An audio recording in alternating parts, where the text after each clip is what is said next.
nosotros acabamos de recibir el documento del Movimiento Demócrata Social, que lo vamos a leer y lo vamos a trabajar y hablaremos con alguien, pero mientras tanto sirve escucharlo a Rolly Aguilera. Dale.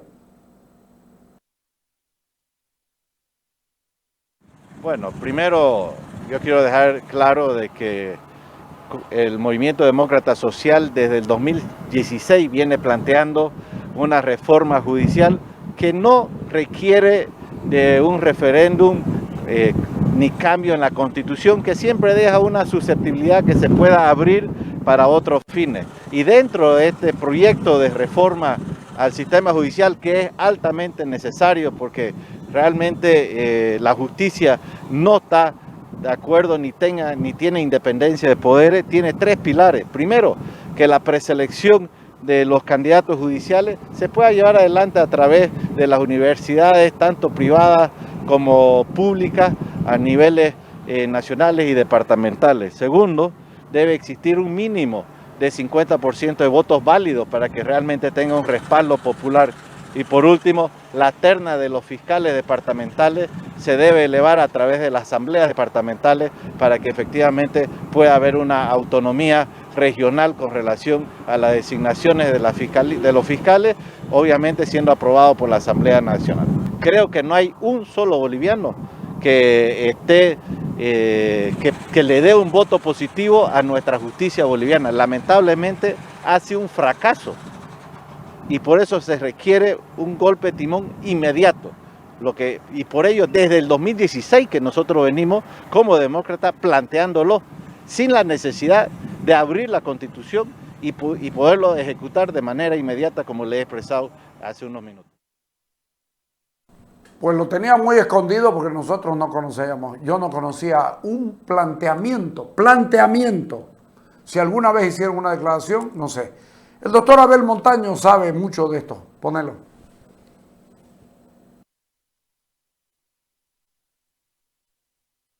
Conociendo cuál es la tendencia del movimiento socialismo, ¿convendría una apertura de la Constitución para reformarla o podría hacerse una reforma parcial de la Constitución, justamente buscando mejorar este tema de la justicia?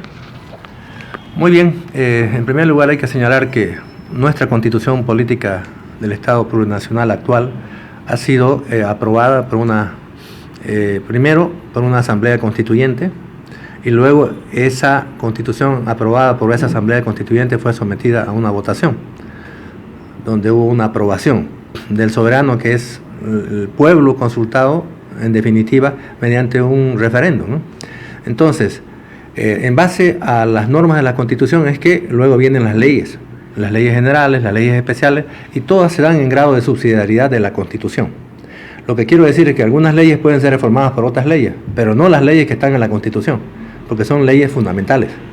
Entonces, recordemos nosotros que cuando se consultó la modificación de un solo artículo, que es el artículo 168 para la reelección, tuvieron que convocar al ciudadano para que acuda a un referéndum y exprese su decisión mediante un monosílabo, sí o no. Entonces aquí ocurre lo mismo, ¿no? Son normas que están en la Constitución. Ahora bien, hay leyes que establecen la forma de elección de determinados estamentos del Poder Judicial. Esas efectivamente pueden ser modificadas por otras leyes, pero todas las leyes que se dicten en este sentido deben estar en grado de subsidiariedad de la Constitución Política del Estado.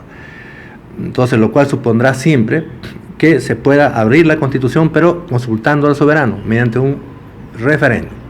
Es decir, el referéndum implica una reforma parcial de determinados artículos, en este caso todos los concernientes a la Administración de Justicia, es decir, al órgano judicial.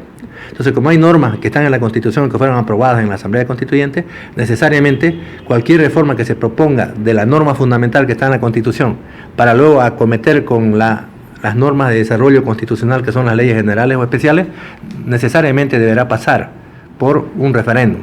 Pero el referéndum implica solamente una reforma parcial. Evidentemente hay dos formas de reformar la Constitución.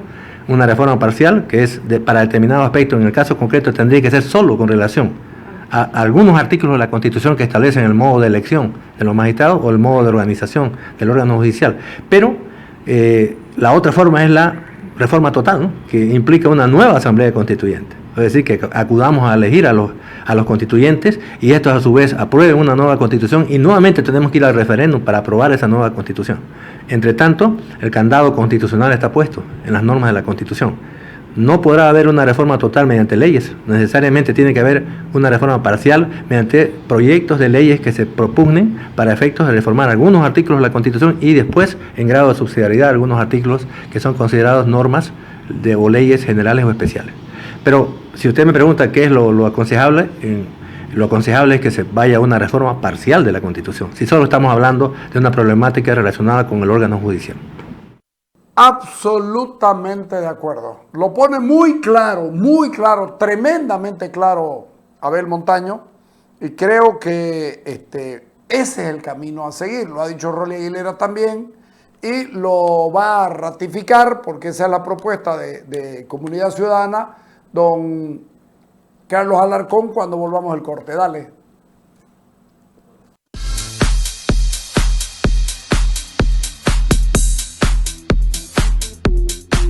El